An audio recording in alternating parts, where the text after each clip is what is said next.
Something about vlogging, you always have to take a shot in the elevator. I don't know why. It's a thing.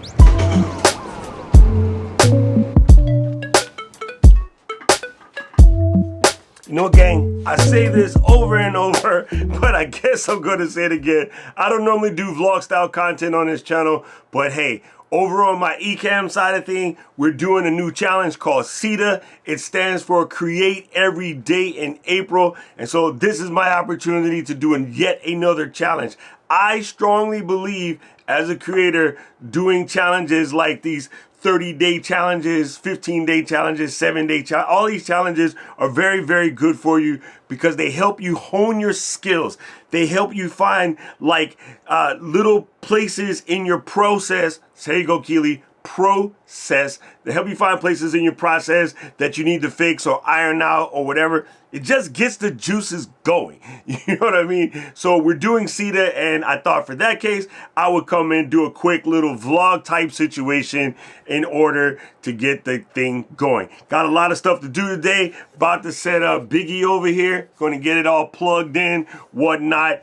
And I got another setup for a live stream coming tomorrow with Mr. Ray Edwards, one of the dopest authors out there teaching folks how to do copy. Getting better at storytelling and better at copywriting will definitely change your game. I just did a whole stream on it, and I'm bringing Ray Edwards tomorrow to come and talk about it more. So that's super dope. But this week, I just wanted to share with you, I'm super geeked. I'm super excited. This week has been an incredible week for me as a content creator.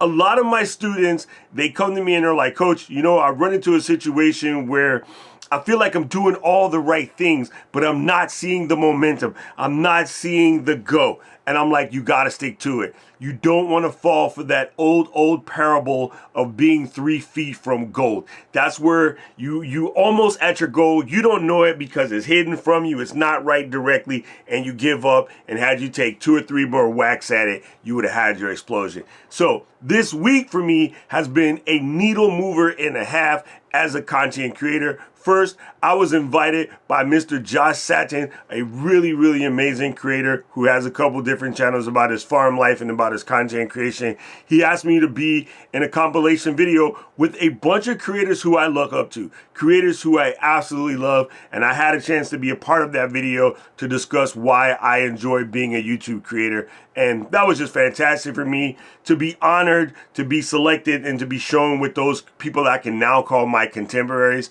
Quite an amazing feeling as a creator. It lets you know that you're doing what you're supposed to be doing and you're gaining that momentum. Directly after that, maybe like the next day, video was published that I got to shoot while I was in San Diego hanging out with my buddy Jared Spink. He introduced me to another one of my favorite creators in the world, Sydney Diangzang, and we were out doing some test shooting for a brand new product. Had the opportunity to shoot with Sydney, hang out, get to meet a really awesome down-to-earth guy. He is amazing. I've been watching his content forever, especially as a Sony shooter. Alpha men. Having an opportunity to participate in that video and have him just accept me with, you know, no pretensions or whatever. I don't know what the proper words are. I can't even speak right now. I'm so excited. But he's just a great guy. I really enjoyed that. Thank you, Jared, for that opportunity. And then even another creator who I've always looked up to, but we become good friends, is Mr. Tom Buck and his wife, Heather Ramirez. Had a conversation with Tom, and we talked about it yesterday on the stream about what to do when you have people come out and says, of course you're saying nice things about the Apple computer because, well, they're paying you. And it's like, shut up. No, they're not. And it's not even about that. It's about sharing the tools that we love that might be able to help you. So a great conversation with those guys. So just this week, I've got to do a bunch of collaborative things with a bunch of creators that I absolutely love and respect. And that is something that lets you know as a creator you are making the moves you need to be making when your contemporaries start to recognize you, as they say out here in these streets, game recognized game. So this being said, what we're going to do is I'm going to try to inject a little bit more behind the scenes, a little bit more vlog content, let you see what goes on in the sausage making process. That English almost got lost up in the face somewhere. And yeah, we're just going to share some of that with you as well as some of the tools and stuff that I use. Something cool like this, my Ecamm content creator book. Like, I have lots of tools that I do in my creation process. I want to share some of that stuff with you during SETA. Create every day in April. Again, these kind of challenges are really good for you. They help you grow really fast, and they help you find out where you might have some things that you can work on in your game to make you a better creator. It doesn't matter whether you're a YouTube creator, Instagram creator, TikTok creator, whatever. SETA is it. Create every day in April. These kind of sprints are really, really helpful to you. If you're a writer, writing sprints like NaNoWriMo works. If you're a programmer, coding sprints.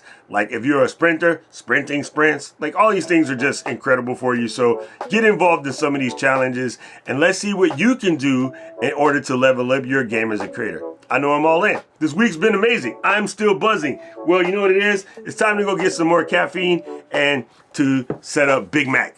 That's a corny name, I know. But me and Big Mac going to get started. So I'll see you guys in a little bit. Yo!